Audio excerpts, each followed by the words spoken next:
بسم اللہ الرحمن الرحیم۔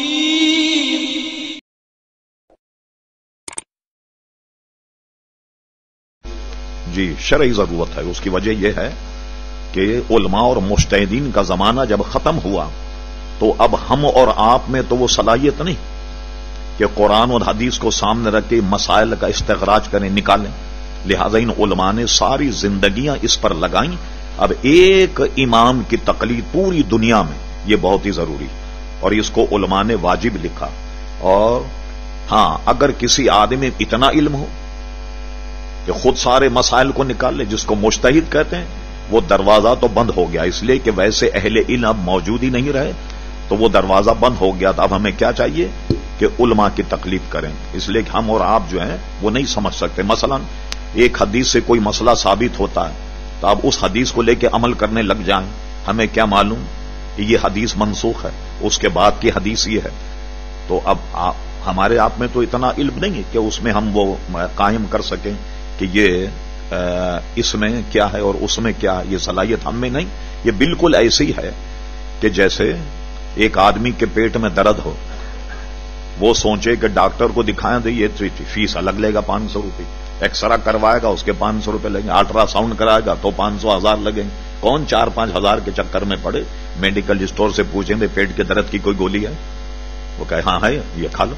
اب کیا ہوگا کہ وہ آدمی صحیح ہے یا ڈاکٹر کو دکھا کر دوا لے؟ تو جب ایک دوا کے لیے ہم ڈاکٹر کو تجویز کیے بغیر دوا نہیں لیتے تو دینی مسائل میں از خود ہم کیسے اس کو حل کریں گے؟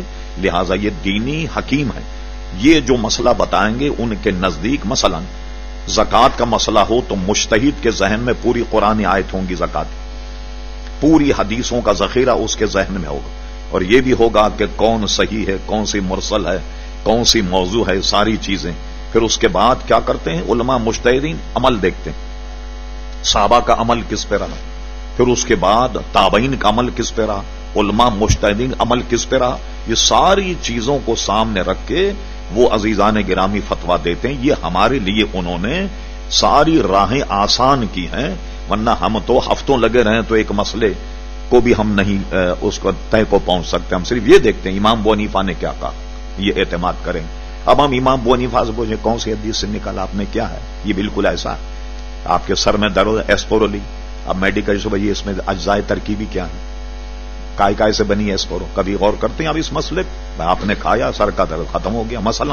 تو اس لیے ہمارا یہ حق ہی نہیں، نہ ہمارے علم میں ہے یہ، نہ ہمارے بساط میں ہے کہ ہم ہر مسئلے کی خود تحقیق کریں، وہاں تک ہماری رسائی، ہماری پہنچ نہیں۔ ایک صاحب نے ایک مذاکرے مجھ سے سوال کیا، مولانا یہ تو کمپیوٹر میں بھی آج ساری حدیثیں موجود، سارے مسائل موجود ہیں۔ میں نے کہا بہت اچھا آپ نے سوال کیا، مگر یہ بتائیے کمپیوٹر میں ساری حدیثیں ہیں، اسماء الرجال ہے، حدیث کے اقسام ہیں، کمپیوٹر دبائیں، ایسا کوئی بٹن دبائیے کہ کمپیوٹر سے یہ پتہ لگ جائے کہ مفتاب قول کیا ہے، فتویٰ کس قول پہ دیا گیا۔ یہ تو کمپیوٹر کام نہیں کرے گا، ساری حدیثیں تو اس نے یاد کر لی، ساری اس میں موجود ہیں، فقہ کے مسائل ہی موجود ہیں، مگر رائے قائم کرنا یہ کمپیوٹر کے کام بس میں بات ہے بھائی۔ یہ تو وہ انسان جو روز مرہ یہ کام کرے اس کو یہ معلوم ہوتا کہ فتویٰ ہمارے علماء نے کس پر دیا گیا اور ہمارے علماء نے کس پر عمل کیا، یہ ہے اصل۔